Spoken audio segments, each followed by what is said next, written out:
지금 우리는 유럽과 중동에서 두 개의 전쟁을 목격하고 있습니다. 90년대 걸프전 이후 첨단 과학기술 중심의 군사혁신이 전쟁의 모습을 완전히 바꾸어줄 수 있을 것으로 기대하였지만 실제 전장에서는 여전히 잔혹하고 그 어느 때보다 비극적인 상황들이 발생하고 있습니다. 무기의 정밀화, 무인체계 출현, 그리고 실시간 정보 처리의 우위와 같이 첨단 기술을 통한 미래 군사력의 모습들이 확인되고 있기는 하지만 전쟁의 본질은 변하지 않았던 것입니다. 군사적인 관점에서 두 개의 전쟁은 약간 다른 측면이 있지만 공통적인 특성들을 파악할 수 있습니다. 첫째, 하이브리드전, 비대칭전 등 국가의 모든 수단을 사용하는 전투 수행 방식이 일반화되었습니다. 설령 그것이 군사력의 범주에 해당하지 않더라도 상대편을 공략할 수 있다면 모든 역량을 동원하여 공격하는 형태가 일반화되고 있다는 것입니다. 둘째, 새로운 첨단 기술들의 싸움과 동시에 상호 간의 진흙탕 싸움은 여전히 진행되고 있습니다. 특히 과거 전쟁의 주요 목표였던 지리적 점령이나 확보 전략은 현재와 미래에도 여전히 유효할 것입니다. 셋째, 유튜브, 틱톡, 페이스북, X 등 스마트폰과 SNS를 통해 모든 군사적 행동이 공개되고 있으며 이를 군사적으로 활용하는 방식들이 강조되고 있습니다. 이외에도 평화와 전쟁, 상용 제품과 군수품 등 전쟁과 관련된 이분법적인 구분의 의미는 점차 퇴색해가고 있습니다. 우리는 첨단 과학 기술이 지배하는 전장의 모습과 잘 계획된 전쟁을 상상하며 군사력을 건설해 나가고 있지만 결국 전쟁은 폭력과 적대감, 우연과 불확실성이 지배하는 대규모 무력 충돌임을 다시 한번 인식해야 할 것입니다.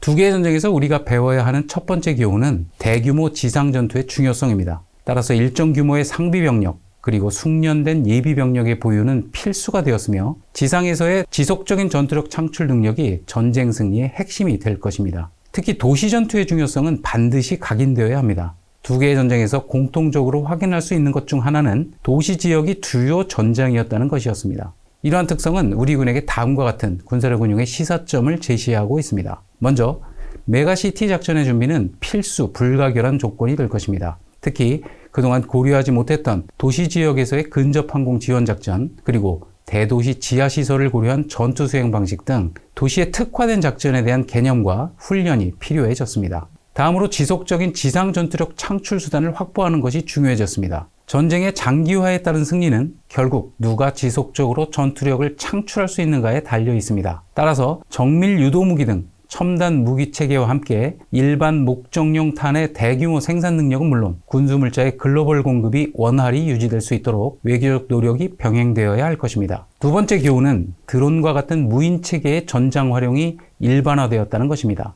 두 개의 전쟁에서 무인 체계가 다양한 분야에서 효과적으로 사용되고 있음은 이미 확인되었으며 특히 바이락타르와 같은 기존 군사용 무인 체계 대비 스위치 블레이드와 같은 저가 또는 상용 무인 체계의 효율성이 전장을 압도하고 있습니다. 이러한 드론의 특성을 배낭 속의 순항 미사일이라는 개념으로 설명하고 있기도 합니다. 물론 무인체계 사용을 통해 어느 한쪽이 공격과 방어의 이점을 지속적으로 유지하기는 어렵고 일정 기간 이상의 지배적 효과는 기대하기 어렵습니다. 그러나 인공지능의 발달과 무인체계의 결합은 새로운 역량의 발전이 매우 빠르게 진행되고 있다는 것을 의미하고 있습니다. 무인체계 사용의 교훈은 우리 군에게 다음과 같은 시사점을 줄 수 있습니다. 먼저 공중작전에 새로운 접근이 요구됩니다. 기존의 최첨단 공중전력에 의한 공중 우세에도 불구하고 상대적 약소 국가의 저가, 다량의 드론에 의한 효율성, 효과성이 입증되고 있기 때문입니다. 따라서 먼저 수직적 전장 영역의 통합이 요구되고 있습니다. 기존의 첨단 유인 전투기만을 사용하는 것이 아닌 고사양 전력과 저사양 전력의 능력을 동시에 활용할 수 있는 하이로우 믹스 컨셉을 통해 공중 능력의 개념을 확장시키고 지휘 통제 체계 등 통합 운용 방안의 정립이 필요합니다. 필요하다면 적의 저사양 전력의 국지적 공중 거부 개념의 검토와 함께 실제 전장 운용 자료를 기준으로 무인체계 운용 개념을 고도화시켜야 하겠습니다. 세 번째 교훈은 전쟁에서 방어의 한계와 공격의 중요성이라 하겠습니다. 전쟁의 본질은 정치적 목적을 달성하기 위해 폭력을 사용하는 행위라는 점에서는 변함이 없습니다. 따라서 전쟁의 본질을 고려해 볼 때 방어태세의 구조적 한계를 인식하고 공격 작전의 중요성을 더욱 강조해야 할 것입니다. 최근 러시아 본토에 대한 우크라이나의 공격 작전이 전쟁 양상을 변화시키고 있다는 사실이 이를 증명하고 있습니다. 특히 전평시를 막론하고 신속한 공세 전환과 전술적 기동력은 아무리 강조해도 지나침이 없을 것입니다. 또한 신속한 공세 전환을 위한 군사력 운용 수단의 정밀한 결합은 필수적입니다. 재래식 무기체계, 드론, 사이버 우주 능력들을 통합 활용하고 항공 차단 등 합동 작전을 성공적으로 운용해야 할 것입니다. 현대전에서 개별 무기체계들을 상호 지원 없이 독립적으로 운영하는 것이 필패의 법칙임은 명확하다고 볼 수 있습니다. 우리 군의 작전 기본 개념은 전영역 통합작전입니다. 전영역 통합작전의 핵심 DNA가 공격작전임을 간과해서는 안 될 것입니다. 동시에 미사일 방어체계, 한국형 아이언돔, 과학화 경계체계 등 현재 우리가 보유하고 있는 그리고 추구하고 있는 방어체계의 불안전성을 인식해야 합니다. 가장 핵심적인 전략자산 위주로 최악의 상황을 방지한다는 관점으로 방어체계 재설계가 필요할 것입니다. 특히 대도시 방어에 대한 방호시설 강화 등 소극 방어 개념도 적극 추진되어야 할 것입니다.